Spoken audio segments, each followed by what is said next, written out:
Mahigit isang linggo matapos ang halalan na nawagan ng Teachers Dignity Coalition sa Commission on Elections na pabilisin ang pagbibigay ng honoraria o yung bayad sa paglilingkod ng mga guro sa nangyaring midterm elections. Anila, hindi na dapat itong madelay dahil oras at panahon ang sinakripisyo ng mga guro makapagsilbi lang sa halalan.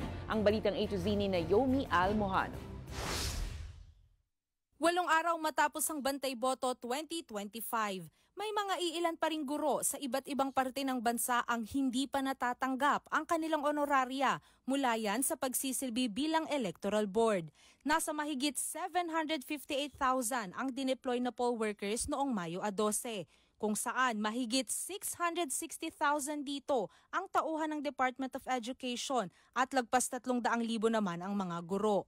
Ayon sa Teachers Dignity Coalition, may mga schedule na anilang ibinigay sa kanila para sa distribusyon ng honoraria ng mga gurong hindi pa nakatatanggap. Pakiusap namin sa COMELEC kung nandyan na po yung pera, dapat ibigay na kaagad. Yung hiling sana ito namin sa COMELEC, may mga coordinator naman po per school, ibigay na lang ng COMELEC sa clerk ng school at yung school na mismo yung mag-distribute. SRLO nakalagay 15 araw pagkatapos ng election dapat maibigay na ng COMELEC yung pong ating honoraria. Gusto po natin less than 10 days ay ma-distribute na kagad yung honoraria ng ating mga guro. Sa kasalukuyan, halos lahat na ng guro sa Metro Manila ang nabigyan, habang may iilan pang naghihintay ng bayad sa ilang bahagi ng Visayas, Mindanao at Cordillera Region ayon sa TDC. Sapat naman daw ang 1,000 dagdag sa honoraria at welcome sila kung dadagdagan pa ito sa mga susunod na eleksyon.